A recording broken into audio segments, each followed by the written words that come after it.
आजकल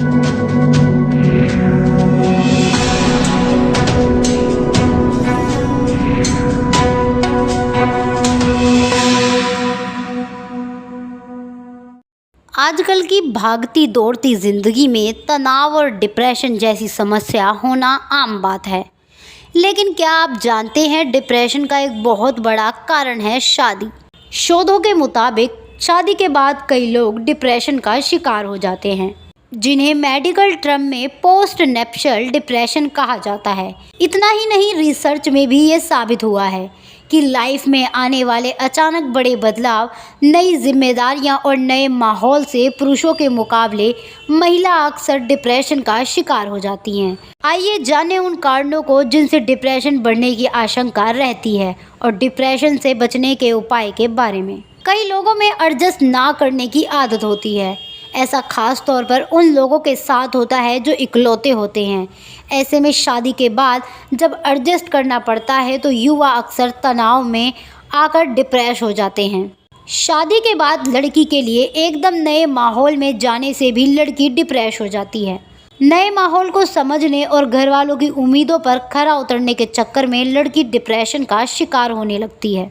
यदि आप वर्किंग है तो जाहिर सी बात है, शादी के बाद आपकी जिम्मेदारियां और भी अधिक बढ़ जाती हैं और इस स्थिति से आप चाहकर भी नहीं जूझ पाते। ऐसे में डिप्रेशन होना आम बात है। जब महिला शादी के बाद अनचाहा दबाव महसूस करती है और अपनी बातें ठीक से खुलकर नहीं कह पाती तो अक्सर तनाव में आ जाती है। कई लोग बेहद अलग होते हैं और लोगों से जल्दी घुल मिल नहीं पाते। ऐसे में जब लड़की की शादी होती है तो नए लोगों से मिलने जुलने में उसे दिक्कत आने लगती है। इसी कारण कई बार घबराहट भी हो जाती है। ऐसे में महिला अपने आप को अकेला महसूस करते हुए तनाव में रहने लगती है। और भी कई कारण हैं, जैसे अलग अलग कल्चर, संस्कृति इत्यादि को जानने समझने के दौरान भी लोग तनाव में आ जाते हैं। यानी थोड़ा सा भी बोझ या जिम्मेदारी आने से नवविवाहित जोड़े को तनाव होने लगता है। लेकिन ऐसा नहीं है कि इसके उपाय नहीं है। डिप्रेशन से बचने के लिए आप कुछ उपाय भी अपना सकते हैं। शादी के तुरंत बाद आपको 5 से 10 दिन के लिए हनीमून पर जाना चाहिए। इससे आपको ना सिर्फ अपने पार्टनर को समझने में मदद मिलेगी, बल्कि आप अपने पार्टनर के साथ उसके परिवार वालों को भी जान पाएंगे। शादी से पहले संभव हो तो दोनों पार्टनर्स को एक दूसरे के घर वालों से मिलना चाहिए। सिर्फ एक बार मिलने से ही काम नहीं बनेगा, बल्कि आपको कई बार घर पर मिलने आना जाना चाहिए। इससे आप घर वालों के व्यवहार के बारे में जान पाएंगे। आपको चाहिए कि आप अपने पार्टनर के घर के कल्चर को समझें, उनकी संस्कृति, उनकी मान्यताओं को समझें। इससे आपको एडजस्ट करने में आसानी होगी। आपको चाहिए कि आप शादी को बोझ ना समझें, बल्कि उसके लिए खुशी खुशी राजी हों। इससे आपकी आधे से ज़्यादा टेंशन यूं ही ख़त्म हो जाएगी। शादी के बाद परिवार वालों को समझने के लिए दबाव महसूस ना करें, बल्कि अपने मन की बात कहें।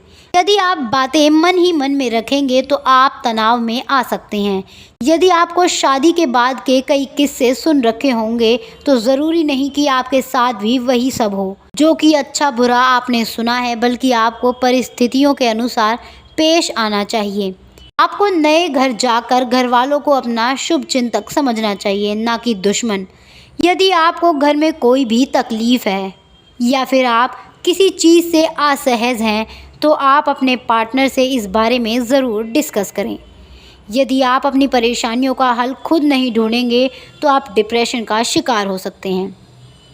आप कभी भी अपने आप को अकेला ना समझें, अकेला ना सोचें।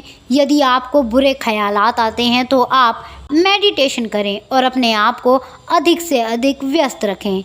याद रखें, अधिक से अधिक कम्युनिकेशन आपको डिप्रेशन से बचा सकता है। असल न्यूज़ ब्यूरो रिपोर्ट।